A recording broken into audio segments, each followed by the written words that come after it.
Muwanga Kivumbi. Kakati Muhammad Muwanga Kivumbi ono olunaku olw'eggulo poliisi yamugombyemu obwala. Kakati okusinziira ku mwogezi wa poliisi ye Katonga Muwanga Kivumbi emisango egyamukwasizza gyekuusa ku mivuyo egyali mu kulonda naddala mu bitundu eby'Ebutambala. Onajjukira nti nno ku lunaku olwa Sunday oluvannyuma lw'okulangirirwa ku ntebe y'obwapulezidenti ng'asinziira mu maka ge Lwakitula, Pulezidenti Yoweri Kaguta Museveni yavaayo n'ayita Muwanga Kivumbi ssaako ne banne abatujju. Era mu bigambo by'omukulembeze w'eggwanga by'olina okussaako nnyo essira yatutegeeza nti nno ekiro kyanga 13 teyeebaka ng'abantu ab'enjawulo bamusisinkana okumutegeeza ku nkwe ezaali ziteekeddwa abakulembeze mu kibiina kya NUP okusobola okulaba nga batabangula ebitundu naddala gye kinaazuuka nti bagenda kuba bawanguddwa. Okategedde akantu ako. So era n'ategeeza nti nno olw'ensonga nti bali bamutuukiridde kyova olaba nti nno keesi ezo twalaba ntono.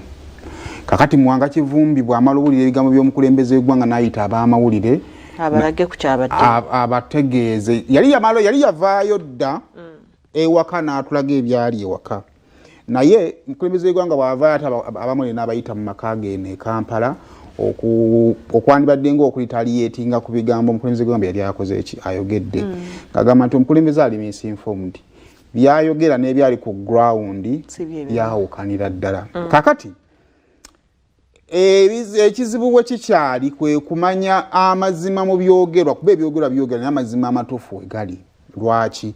Okusinziira ku mukulembeze w'eggwanga abaakubwa amasasi baali bawagizi ba Muwanga Kivumbi abaali bakutte amajambiya nga baagala kulumba poliisi ssaako ne Tale Center. Okategedde bulungi. Okusinziira ku Muwanga Kivumbi video gye yatulaga eyo gyolaba ku screen yo baalumbibwa waka abamu n'okuttibwa baasingibwa mu garaji. Kakati engeri y'okugatta emboozi eyo ekola amakulu ngawo byonna byatuleka mu bbanga nga byonna bwebiri eby'omukulembeze w'eggwanga ng'obirina n'ebya Muwanga Kivumbi ng'obirina we wakyabuliddwawo obutuufu okumanya bano abaakubwa mu garaji bajja bagobwa ne beekweka mu garaji abakuumaddembe ne babakuba amasasi. Omuntu bwe yeekweka ng'oli mukuumaddembe, what is the best way? Kubanga ow'ejjambiya aba yeekwese munda kitegeeza nti ejjambiya eba tekyalina ki makulu. So ebyo byebibuuzo bye twetaaga okwongera okusuula naye nga ye bwe twogera poliisi yamaze okukonfaminga nti emukola ki emulina. Now eyo sayidi eyo nkulu nnyo okulowoozaako n'ebyali Ebutambala.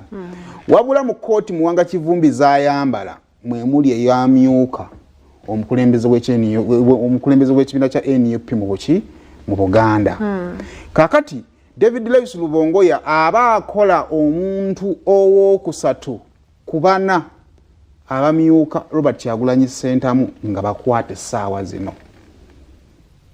Omukyala Lina Zedriga amyuka Robert Kyagulanyi Ssentamu mu mambuka yakwata banafu ab'ebyokwerinda awatuufu waali oyinza obutalabawo naye nga mukwate ali mu mikono gyabwe.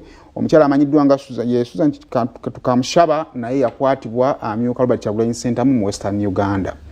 Kakati omuwendo gw'abana abasatu omukwate bw'ogukwata n'oguzza ku bigambo by'omukulembeze w'eggwanga nti abaamusisinkana nga 3 baamutegeeza nti olukwe lwali lugazi, kikasuka abawagizi b'ekibiina kya NUP mu birowoozo nti nno oba bano batwalibwa kubuuzibwa akajojijoji w'ebuuzo ku byogerwa nti nno baalina enteekateeka. Nga information ebagijja ku bano be bakwata. Okategedde bulungi nti bayinza okubanga olukwe lwakukwata bano bongere okumanya ebituufu ku ebyo ebikola ki ebyogerwa singa oddayo ku bigambo by'omukulembeze w'eggwanga.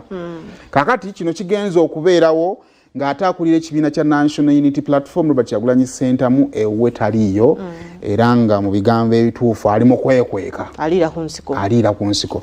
Era yavuddeyo n'ateekayo post Robert Kyagulanyi Ssentamu kuba abamyuka be abakwatibbwa oba okategeera bulungi. Sooka gituweeko ku bamyuka abakwatibbwa yavuddeyo n'ateekayo post ku mutimbagano gwe ogwa X okwongera okulaga nti kati basatu ku bantu be bakwate ayabudde n'agamba nti I am not free, my home is still under siege and the criminal regime is trying to hunt me down. And yet 3 out of my 4 deputy presidents are also in detention. My deputy president for Northern Uganda, Dr. Lina Zedriga Walu, is still missing, having been abducted from her home on 15th January. My deputy president for Western Uganda, Honorable Jacqueline Tokamshaba, is still missing, having been abducted from Ruchiga district on 14th January. My deputy president for Central Region, Honorable Mwanga Chivumbi, was today arrested and is being currently held at Chira Division Police. As the persecution intensifies, may remain rooted in hope and faith. That's our struggle. The Uganda struggle will end in victory. Alegedde bulungi. Kakati era olunaku olw'eggulo lwamaakinze enkomekero y'essaawa 48. Omuduumizi w'amagye yawa akulembera ekibiina kya NUP okwejjayo gye yeekwese bamuwe kagobake. Olunaku olw'egyesaa 48 zaali zikola ki? Ziggwako. Era omukulu n'addayo ku X ye n'abaako byakola ki? Byatwongera. N'agamba nti katutandikire no wansi. Yatandikire no wansi n'agamba nti Kabobi started this war against the country that he is now trying to run away from. He is going to pay for everything he has done. CDF. Neyeyongerayo. So far we have captured the rebel Mwanga Chivumbi ng'amaze okukwatibwa. Najjera n'agamba nti we are going to find Kabobi and arrest him one way or another. So kakati okukwatibwa kw'abakulembeze b'ekibiina kya NUP n'okubulawo kwa Robert Kyagulanyi Ssentamu kukyagenda maaso okuleeta ebibuuzo ku ngeri gye tusobola okuva wano ng'akalulu kawedde n'obulamu okweyongerayo gye bujja mu maaso. So ebyo bwe bityo bwe biri tukyayongera maaso okubeera nga tuzuula abamyuka bali ababiri buba bo police tevangayo kukola official statements.